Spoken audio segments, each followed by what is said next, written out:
The customer who didn't look the part. The morning sun crawled across the windshield of a beat-up silver sedan. It sputtered into the dealership lot with a puff of smoke, tires squeaking, paint faded like an old photograph. Inside sat a thin man with soft eyes wearing a wrinkled shirt and holding a leather notebook on his lap. His name was Sundar, but no one knew that yet. The dealership was a polished place. Shiny floors, gleaming cars, salespeople dressed in suits too tight, smiles too wide. From behind a glass wall, a manager named Derek watched Sundar step out of his car. Derek raised an eyebrow. "Look at that," he muttered to his assistant, Troy. "Another joyrider wasting my time." Derek was used to a certain kind of customer, men in designer watches, women in heels, people who dripped money. He didn't see that in Sundar. Sundar looked quiet, almost invisible. And invisible people didn't buy cars, Derek thought. They just took free coffee. Sundar approached the reception desk and spoke in a soft voice. "I'd like to see the new model," he said. The receptionist glanced at Derek, unsure. Derek strode over, all confidence and cologne. "You looking to buy or just looking to waste time?" Derek asked. Sundar smiled politely. "I'm thinking of buying. I'd like to know more." Derek's grin widened, but it didn't reach his eyes. "Let me guess, you want to know the price first, right?" "I'd like to test drive it," Sundar said gently. Derek laughed, turning to Troy. "You hear that? Test drive. Man rolls in with a car older than my nephew and wants to touch a $70,000 machine." The room went quiet. A few other customers turned to look. Sundar said nothing. He opened his notebook, showing a list of questions he'd prepared. But Derek waved it off. "Look, buddy," Derek said. "We don't let just anyone drive these. You need to show you're serious." "How do I do that?" Sundar asked. "Cash. Credit. Something real. Unless you're lost, I suggest you leave." Something flickered in Sundar's eyes. Not anger, not pride. Something deeper. He nodded once, closed his notebook, and turned to leave. Outside, the sun had risen higher. The silver car groaned as it started again. Sundar drove off slowly. Derek watched him go, smirking. "Can you believe that guy?" Derek said to Troy. He looked like he slept in that shirt. But Troy didn't smile. He looked down, uncomfortable. There was something strange about Sundar. Something calm. Like he knew something they didn't. That night, the dealership closed late. Derek sat in his office, counting invoices. A knock came at the door. A man in a tailored jacket stepped in. He was tall, confident, and flanked by two assistants with tablets. His voice was calm. "We'll be taking over tomorrow morning," the man said. "New ownership. Transition starts at 8. Derek stood up, stunned. "Wait. What? No one told me. Who are you with?" "We're part of a private investment group. We acquired your dealership last month. Didn't anyone tell you?" Derek shook his head. He suddenly felt cold. Who's in charge?" The man smiled. "The new owner will meet the staff tomorrow. He asked for privacy until the paperwork cleared." "What's his name?" Derek asked. The man checked his tablet. "Sundar Pichai." Derek froze. The name meant nothing to him, but the face he'd see tomorrow would mean everything. The man they never noticed. The morning after the sale, the dealership hummed with nervous energy. The sky was a heavy gray, clouds hanging low as if the day itself was holding its breath. Workers arrived earlier than usual, straightening ties, wiping smudges off desks that were already clean. Everyone had heard the news. New ownership. Someone big. Someone private. Someone they knew nothing about.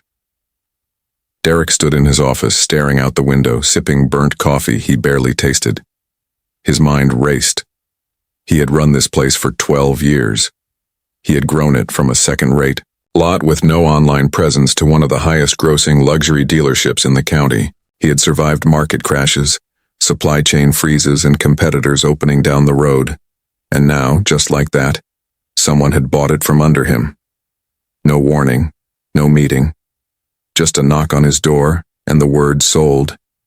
His fingers gripped. the coffee cup tighter. What bothered him most wasn't the ownership change. It wasn't even the fact that he wasn't told. It was the name. Sundar Pichai. He didn't know why, but the name scratched at something in the back of his mind, like a whisper he couldn't quite hear. At 7:57 a.m., the staff gathered near the showroom floor. The cars were gleaming, rows of black, red, and pearl white vehicles that sparkled under spotlights. Every salesperson was in place, standing, tall, shoes polished, back straight. The receptionist glanced toward the door every few seconds. Mechanics stood awkwardly near the garage bay, wiping hands on rags that were already clean. Then the door opened, and in walked the man Derek least expected to see. Sundar. Same wrinkled shirt, though today it looked pressed. Same soft eyes, same notebook tucked under his arm, but something was different. The way he walked, the way the air seemed to change when he entered. It wasn't loud or dramatic. It was quiet. Still, like the moment before a storm breaks. No one said anything. Derek blinked. For a second, his mind refused to accept what his eyes were telling him. He even laughed, shaking his head. "This some kind of joke?" he said, stepping forward. "You again?" Sundar turned toward him and gave a small, kind smile. "Good morning. I believe we've met." Derek's mouth opened, but no words came. Out then the man from the night before, the one with the tablet, entered behind Sundar. He stepped forward, clearing his throat. "Everyone," he said, "this is Sundar Pichai. He's your new owner." Gasps rippled across the room like waves hitting glass. A salesperson dropped his tablet. The receptionist's hand flew to her mouth. Derek took a step back, then another. His voice came out too fast, too loud. This is the guy. You're telling me he owns this place?" Sundar nodded, his voice calm. "I do now." Derek's face turned red.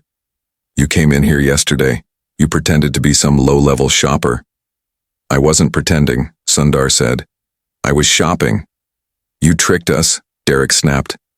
"No," Sundar replied, softly. "I watched. That's different." His words cut through the room like wind through fog. Simple, clear, undeniable. Troy, the assistant who had laughed nervously the day before, now looked like he wanted to disappear into the floor. Other employees avoided eye contact, shuffling their feet. Derek stepped forward, trying to salvage control. "Listen, I didn't know. If I had known who you were, I would have treated me differently," Sundar interrupted. There was no anger in his voice, only disappointment. "Why?" Derek faltered. "Well, I mean, you didn't look like someone who could afford your time," Sundar asked. Silence. "Here's the thing," Sundar said, walking slowly across the showroom floor. "You judged me by my car, by my clothes, by how I spoke, and you decided who I was before I even told you." He paused near a silver sedan, parked by the window. It was similar to the one he had driven the day before. "This is the problem," he said, tapping the car lightly. "You don't sell cars. You sell status. And that's not what this place is supposed to be." Derek stiffened. "You have no idea what it takes to run a place like this." "I know what it takes to lead people," Sundar said, "and it starts with respect." He turned to face the staff, meeting each of their eyes. "I didn't come here to fire anyone. I came here to build something better. But that only works if we're willing to change." He looked back at Derek. "Starting at the top." Derek scoffed. "You think you can run this better than me?" "I don't need to run it," Sundar replied. "I need to rebuild its heart." His voice was so quiet the room had to lean in to hear. But those words struck deep. They hung in the air long after he spoke them. Derek laughed bitterly, trying to keep control. "Look, you've got no experience in car sales. This is a business, not a charity." Sundar stepped forward, his gaze steady. "You're right. I'm not here to give handouts. I'm here to give chances because everyone deserves to be seen." And for a moment, no one could speak. Then Sundar turned and walked toward the back office. He paused in the doorway. "Staff, meeting in 20 minutes, he said. I want everyone's voice in the room, especially the ones who usually get ignored." And with that, he was gone. The room stayed still. No one knew what to say.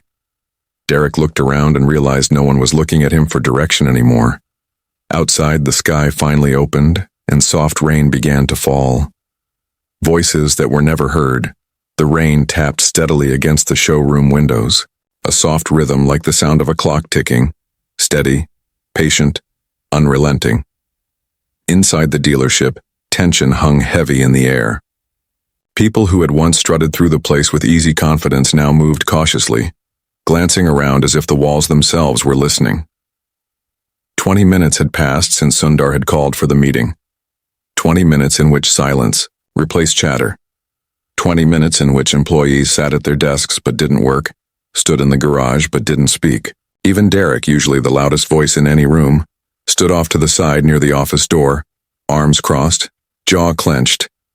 And then Sundar returned. He didn't storm in. He didn't make a show of it. He simply walked to the center of the room and gently tapped the side of a display counter. "Thank you for coming," he said. "I know this isn't easy, change rarely is, but I promise you this. I didn't come here to take power. I came here to share it." No one spoke, but people were listening. Sundar looked around the room slowly, making eye contact with each person. "I want to hear from those who never get asked what they think, those who clean up at night, those who answer phones, those who get told to smile but never get asked why they're tired." A woman near the back shifted in her seat. Her name was Carla. She worked the service counter. Her voice had long gone unnoticed by management. She was in her 50s, wore her dark hair in a tight braid, and had bags under her eyes from raising 2 grandkids and working 12-hour shifts. Sundar saw her and nodded. "Carla," he said gently, "how long have you worked here?" She cleared her throat. 7 years, she said. "And in 7 years," Sundar asked, "how many times were you invited to a meeting like this?" She hesitated. "Never." "Why not?" Carla glanced around. Her voice was quiet. "Wasn't my place." Sundar nodded again. "It is now." For a moment her eyes softened. Something inside her straightened, like a weight had shifted ever so slightly. Others were watching her now, waiting. "We're always short on staff," she said. "Service team gets rushed. Customers yell at us when repairs take too long, but no one tells them the truth, that we're not given enough tools. Half the time we fix things with borrowed parts." Someone in the garage nodded quietly. It was Malik, a young mechanic who rarely spoke at all. He looked at Carla, then at Sundar. "We're told to cut corners," he said, "to move faster, even when it's not safe." Derek opened his mouth to speak, but Sundar raised a hand gently, not to silence him but to say, "Wait." "Thank you," Sundar said to Malik. "I hear you." He turned to the rest of the staff.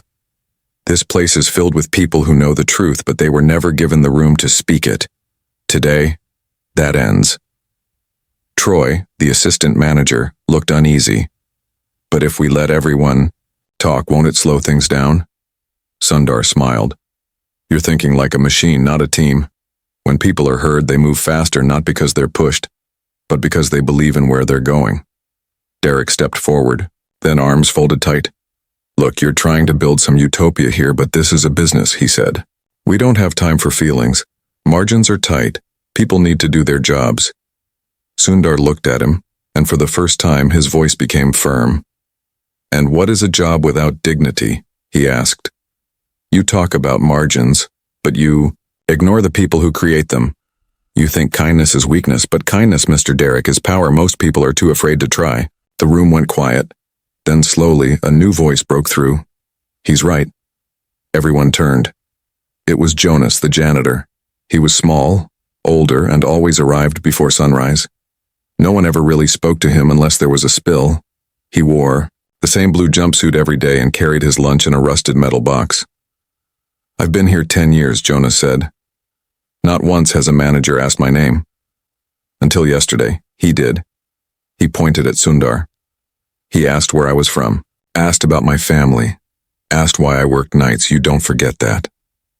His voice cracked, but he kept going. You don't forget the day someone sees you when you've been invisible for a decade. Several employees looked down at their shoes. Guilt crept into the corners of their expressions.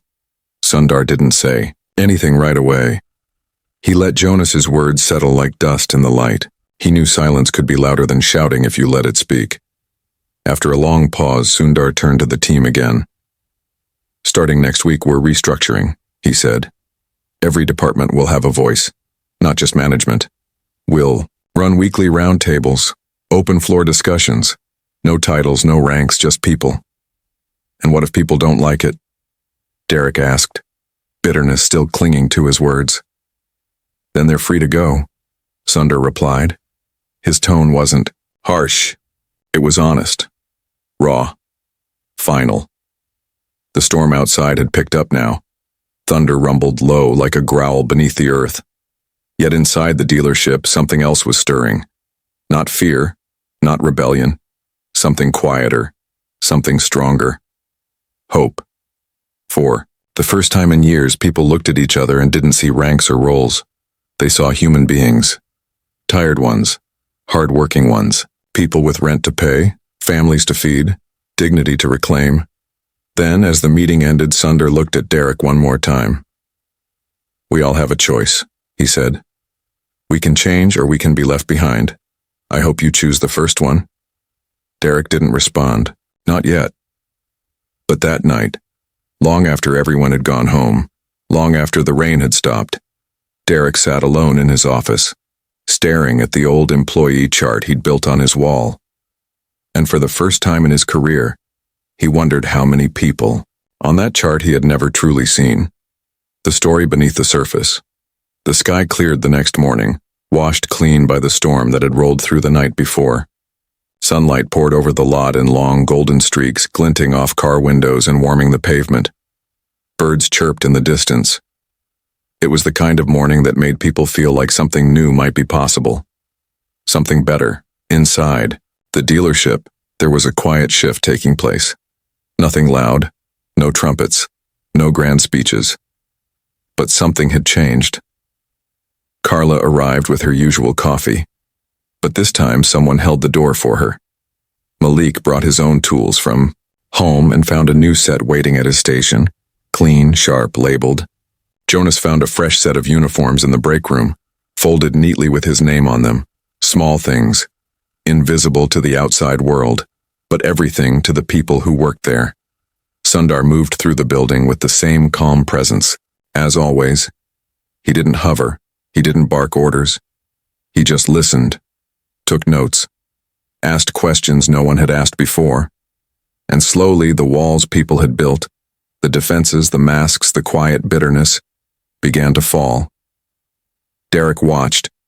It all from his office. He didn't speak much anymore, not since the meeting. He had been a man who once filled every room with his voice. Now he barely filled his own thoughts. Something inside him was shifting, and he didn't know if it was breaking or healing. Then, just before noon, the front door opened, and everything changed again. A woman stepped inside. She wore a black blazer and carried a slim briefcase. Her heels clicked across the tile, but her eyes were soft. Not cold, but focused. She looked around the room slowly, taking it all in before walking straight toward the receptionist desk. I'm looking for Derek, she said. Her voice was gentle but firm, unmistakable. The receptionist blinked. He's in his office. Can I tell him who's asking? Tell him it's Maya. The name landed like a stone in a still pond. Maya. The receptionist nodded and buzzed Derek's extension. A few seconds later, Derek appeared from his office, his face pale. Maya, he said, stepping forward. What are you doing here? She smiled faintly. Can we talk somewhere private? He led her into the conference room. The door closed behind them. The staff watched through the glass. It was the first time they'd seen Derek nervous, really nervous, like a man holding a memory he wished he could drop. Inside the conference room, Maya sat down across from him. She placed the briefcase gently on the table but didn't open it. For a long moment they said nothing. Finally she spoke. I wasn't going to come, she said, but he asked me to. Sundar? Derek asked. She nodded. He thought it might help. Derek ran a hand through his hair. I don't know what you've heard. I've heard enough, she interrupted, but her tone wasn't harsh. Just tired. But that's not why I'm here. He sat down, folding his hands tightly. So why now? Maya looked at him, her gaze steady. Because you weren't always like this.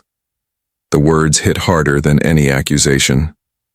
I remember the man you used to be, she said. The one who gave my brother his first job. The one who stayed late to help his team. The one who listened. He looked down.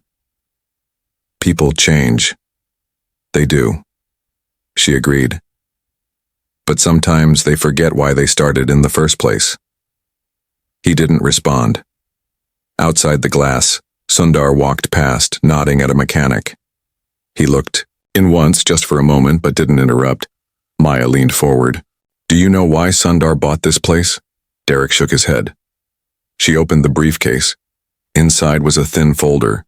She slid it across the table to him. He opened it. Inside were 3 old photos. One was a picture of a much younger Sundar, standing in front of a beat-up sedan, the same model he'd driven into the lot. Beside him stood a smiling man in a service jumpsuit. The second photo showed that same man working in a garage, laughing with 2 other mechanics. The third was a worn invoice from the dealership, dated 15 years ago. Derek looked up. Confused. His father, Maya said. His father worked here. Not in this building. Back when the dealership was a small garage on Lincoln Avenue. Before it became this place. Derek stared at the photo. Suddenly he saw the resemblance. His dad was the first one who believed in him. Maya continued. Worked double shifts to buy Sundar his first computer. Saved every penny to get him to school. And he died in that garage. Heart failure, right there, next to a lift, on a cold Wednesday morning. Derek felt like the air had been pulled from the room. Sundar never forgot, Maya said.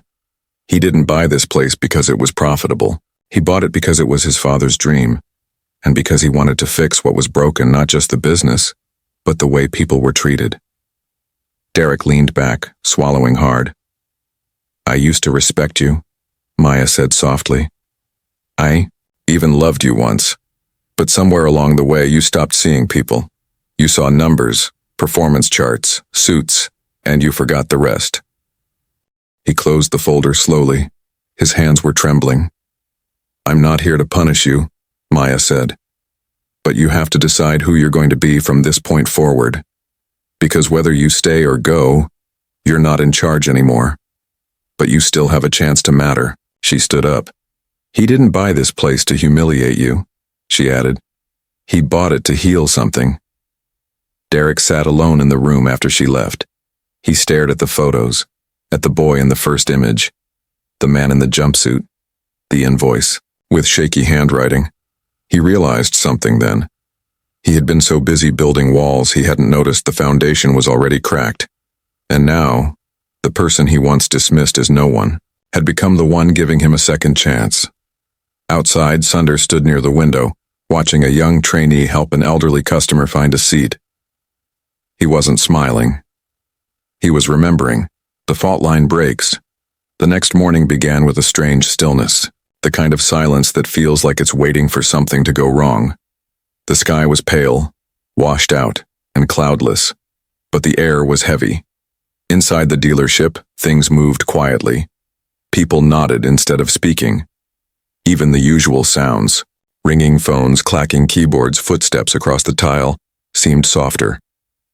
Derek had not shown up yet. Some wondered if he ever would. In the service bay, Malik wiped his hands on a rag and checked the repair schedule. To his surprise, every work order was clean. Parts were stocked, and the machines, the lifts, the diagnostics, even the old air compressor, had been serviced overnight. For the first time since he'd been hired, things actually worked. He looked around and found Sundar near the back, crouched beside a stalled electric sedan, tightening a bolt with slow, careful hands. You fixed the compressor? Malik asked. Sundar looked up, sweat on his brow. Yeah, I used to do this with my father. Old habits. Malik stared at him, unsure what to say. It felt strange to see someone in a crisp shirt on the floor with grease on his sleeves. You don't have to do that, Malik said. I know, Sundar replied. But someone should. The moment held for a while. Just two people. Different stories. Same floor. Then the door slammed open. Jasmine, the finance manager, rushed in, holding her phone in one hand and a printed document in the other. Her voice trembled. We have a problem, she said. A big one. Everyone in the main showroom turned. Sundar stood slowly and walked toward her. What is it? She handed him the paper. It was an urgent notification from their primary lender. The dealership's floor plan financing, the system they used to buy new vehicles before selling them, had been flagged for review. An audit had been triggered. Someone had reported irregularities in the inventory logs from the last 3 quarters. Sundar frowned. Irregularities? Jasmine nodded. Mismatched VINs, missing vehicle titles. They think we're hiding cars off books. And if we don't clear it up in 48 hours, they'll freeze our credit line. Around the room, jaws dropped. Without that credit line, they couldn't purchase new inventory, couldn't sell, couldn't survive. Who was in charge of inventory management during those quarters? Sundar asked. No one spoke. Then slowly all eyes turned toward Derek's office. Still dark, still empty. Sundar closed his eyes for a moment. Not in anger, in exhaustion. He turned to Jasmine. How bad is it? She shook her head.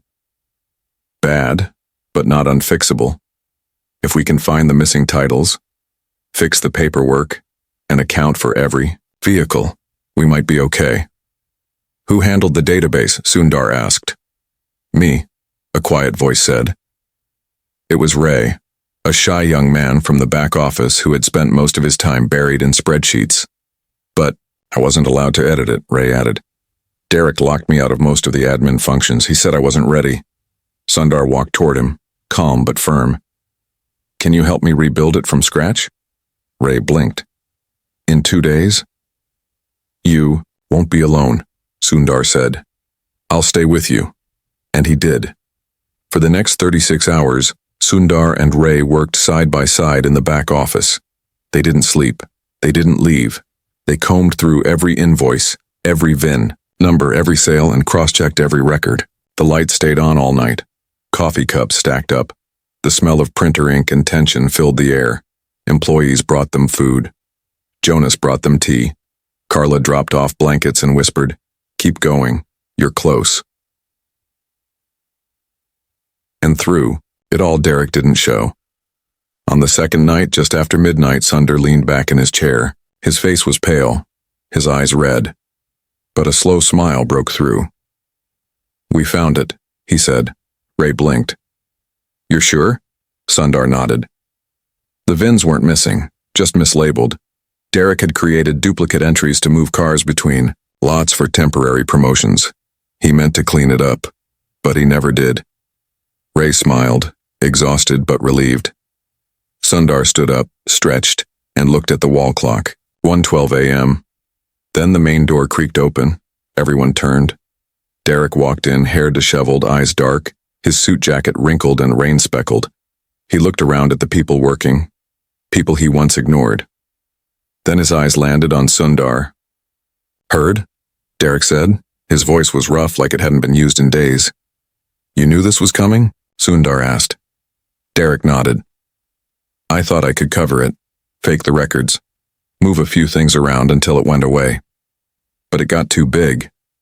Sundar stared at him, not with anger, but with a sadness deeper than words. Why didn't you say anything?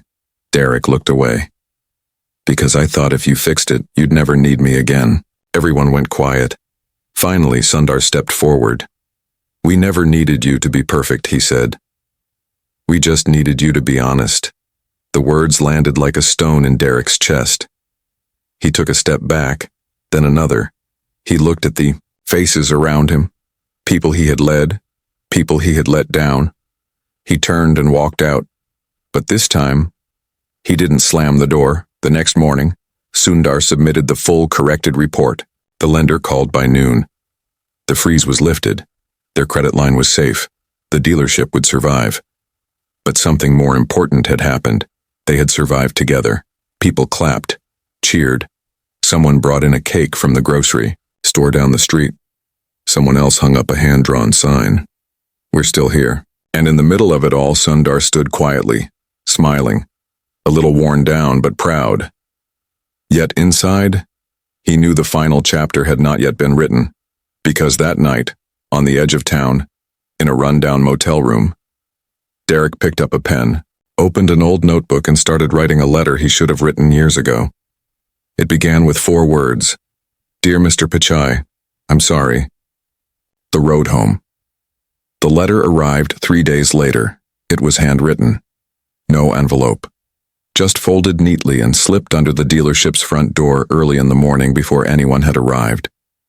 Jasmine found it when she came in to start the books for the day. She placed it on Sundar's desk without a word. He didn't open it right away. He sat with it for a while, just looking at the crease in the fold, the way the paper had been handled, worn but deliberate. Finally, he slid it open. The handwriting was shaky, as if written through hesitation and regret. Dear Mr. Pichai, I'm sorry. Not just for the way I treated you that day. Not just for assuming your worth by the way you looked or the car you drove, but for all the days before and after, when I let pride run my life like a failing engine. I saw myself as a leader, but I was only protecting an image. I thought strength meant control, but you showed me something different. You didn't raise your voice, you didn't fight back. You let me show the worst in me, and still you showed the best in you. That makes you stronger than I ever was. I resigned from everything. Every dealership, every position. I have nothing left to sell but honesty. I hope you accept this letter as the first thing I've offered without condition. Thank you for giving everyone here what I never could. Sincerely, Derek Sundar folded the paper carefully and tucked it into his jacket. Then he stood and walked to the window, watching the staff arrive one by one. Malik with his tool bag over his shoulder, Carla balancing a tray of coffees, Jonas in his freshly pressed uniform whistling to himself. He thought about all the people who had passed through this place, both those who had stayed and those who hadn't. People who came for a job but found something else. People who had been judged too quickly, underestimated, ignored. Just like he once was, a few hours later, there was a commotion in the showroom. Someone had parked an old, dusty red Chevy Caprice near the entrance. It looked out of place, from another time. Its paint was faded, the roof dented slightly, but there was something familiar about it, something that made Sundar pause. He stepped outside and approached the car. It was his father's, not the exact car, but the same model, the same year, the same color. A twin. Jonas stood beside it, holding a small note. A guy dropped it off, he said. Said he found it in storage, said it belonged to a mechanic once, told me to give you this. The note was scribbled on a torn napkin. Thought he might like to see it again. Consider it a small repair. Sundar touched the hood gently. It was warm under the sun.